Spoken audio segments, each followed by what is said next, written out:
Sariwang hangin, payapang lugar at makapigil hiningang ganda ng mga tanawin.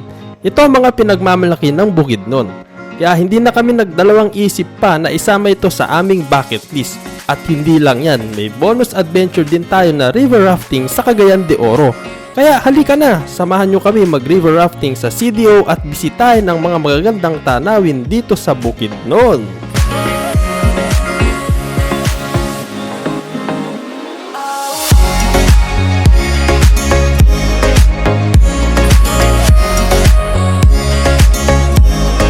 Alas 7 ng umaga, andito na tayo sa Puerto Cagayan de Oro.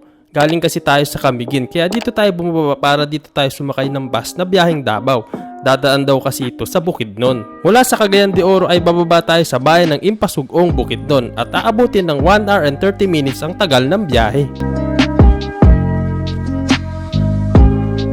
Matapos ang isang oras ay narating na namin ang diversion road ng Impasugong at dito tayo sinundo ni Kuya Eboy, ang ating habal-habal rider ngayong araw. Ang ating pupuntahan ay ang Comunal Ranch at nasa 30 to 40 minutes din ang itatagal ng biyahe. Sementado ang daan sa main road, ngunit ang mismong papasok sa Comunal Ranch ay rough road. Pero kaya naman ito daanan ng mga sasakyan. Ang ganda ng tanawin ng mga bundok dito at natatanaw na namin ang ranch. Sa malayong tingin pa lang masasabi mong ang ganda ng bundok na nasa Comunal Ranch. Literal na mainit ang salubong sa amin ng Comunal Ranch. Tapos madami din kaming mga nakasabay na bumibisita.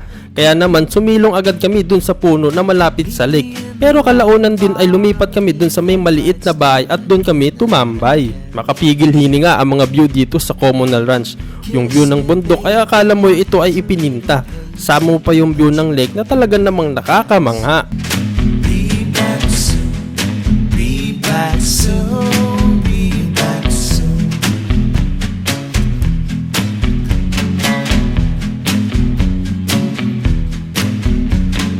Listen to the music moving through the crowd with a drink for you. Hold me, lover, never want no other, but you know we'll be back soon. Be back soon, be back soon, be back soon. Yes, I'll be drinking and smoking and laughing and joking, getting out and but no fear.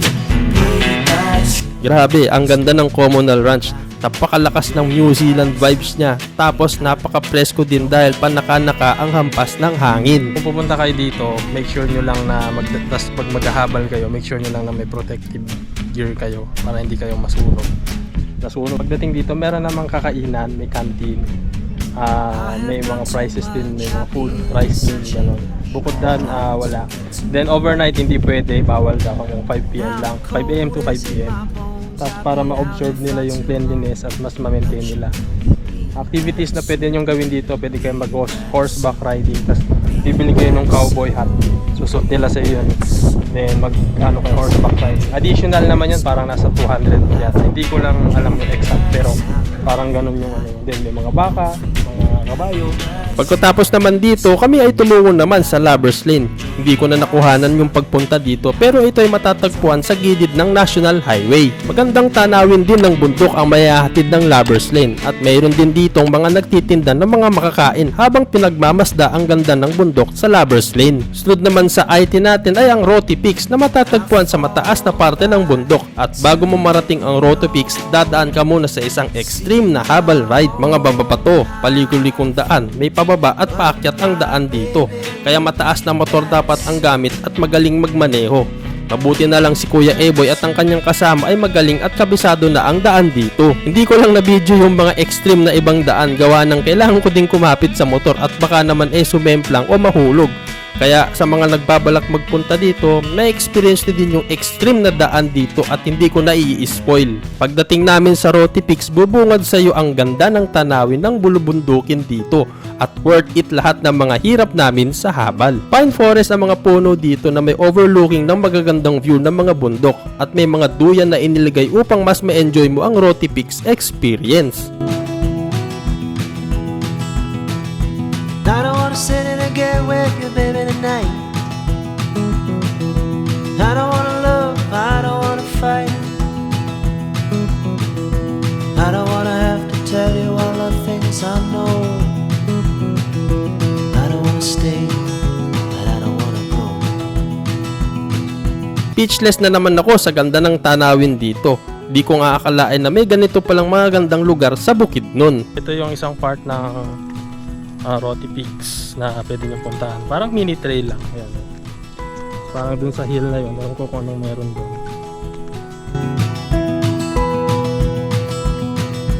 I don't wanna be the lover in your arms. I don't wanna be the one to keep you from home. I don't wanna be the crooked person in your heart.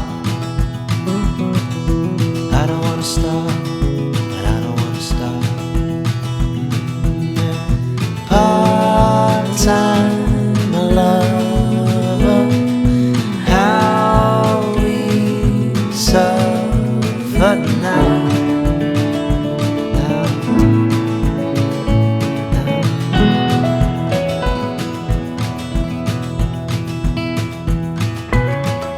Nakabalik na kami sa aming jump off at di ko na nakuhanan yung pagbaba sa habal-habal ride dahil nagmamadali na rin dahil babalik pa kami ng Cagayan de Oro. Madami pang mga gandang lugar dito sa Bukidnon. Kumbaga ang ginawa lang namin ay sneak peek lamang for what's to come next sa ating mga susunod na Bukidnon adventure. Pabalik na kami ng Cagayan de Oro neto, ngunit hindi pa dyan nagtatapos ang ating vlog dahil sa Cagayan de Oro may isang adventure din tayong gagawin na first time lang din natin magagawa sa tanan ng buhay namin. Kinabukasan ay sinundo kami ng Cagay Whitewater Rafting. Sa kanila kami nag-book ng river rafting activity dito sa Cagayan de Oro at dinala kami sa Barangay Mambuaya, ang isa sa mga pinakamalayong barangay ng Cagayan de Oro, at dito din nagsisimula ang jump off point ng river rafting. Dito kami nagsuot ng life vest, protective gears at orientation bago ang river rafting. Dito ituturo nila yung mga bawal at dapat gagawin habang nasa river rafting.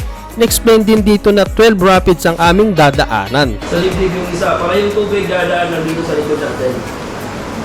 Make sense? Ano talaga, kuya? Meron talaga, ma'am. Pero Madalas? Kasi ba? di naman, ma'am. Di naman madalas, ma'am. May time talaga. Ngayon pa lang, sino kaya yun? Simula na tayo sa river rafting dito sa Cagayan de Oro. Time check natin is 8 AM at 12 rapids daw yon, lower section. At marami tayong mga kasabay ngayon. Isang grupo sila. Ayan, so ready na, life vest, helmet. Then yung paddling na lang mamaya, it's time to get wet. Excited tayo ngayon. Bago kami nagsimula ay nag-alay muna kami ng isang dasal upang magpasalamat at gabayan kami sa buong activity. Nung nagsimula na, the rest is history.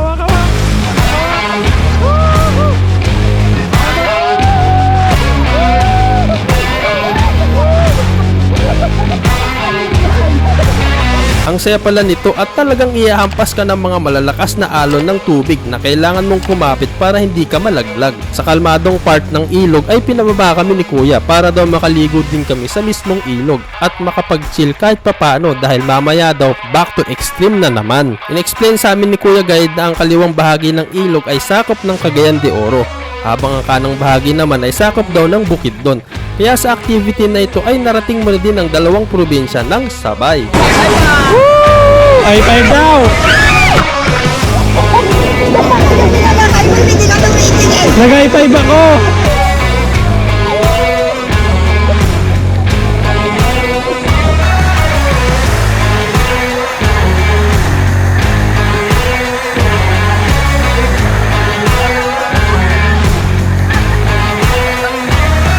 May mga rapids na kalmado ang agos at may mga rapids din naman na malalakas at kailangan tama ang pagpadel. Kapag daw kasi mali baka bumangga kami sa mga bato.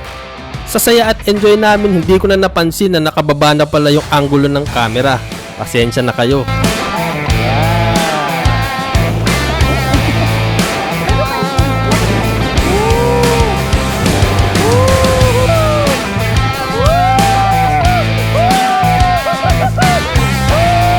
Bukod dun sa ilog ay mga gandang tanawin sa paligid ng Bukidnon at Cagayan de Oro ang makikita dito.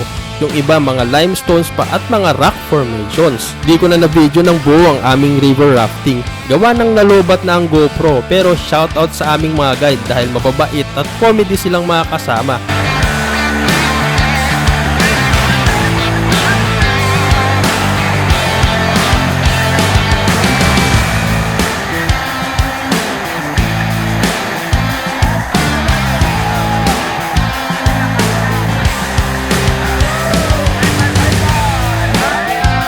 Halos inabot din kami ng 2 hours para matapos yung buong rapid at nakabalik na kami ng city proper. Masasabi ko na hindi ko ine-expect na ganun pala kasaya ang river rafting at isa din to sa mga activity na nag-enjoy ako ng todo. Kinahaponan ay tumungo na kami sa airport dahil ito na din yung araw na babalik na kami ng Maynila. Itong adventure namin sa Bukidnon at Cagayan de Oro ang hindi ko ine-expect na ganito pala ka-exciting, kasaya dahil sa mga underrated na mga pasyalan lalo na sa Bukidnon. Dito ko na-realize na ang dami pa palang may offer ng Pilipinas na mga gandang tanawin at kalikasan sa mga probinsyang di naman ganun dinarayo. Ang pakiusap ko lang sana, ito ay ating pangalagaan at protektahan dahil ito ay sa mga biyaya na binigay sa atin. Madami pang natatagong ganda ang Bukidnon na hindi pa namin napuntahan. Parang wala pa sa kalahati ang aming mga nabisita.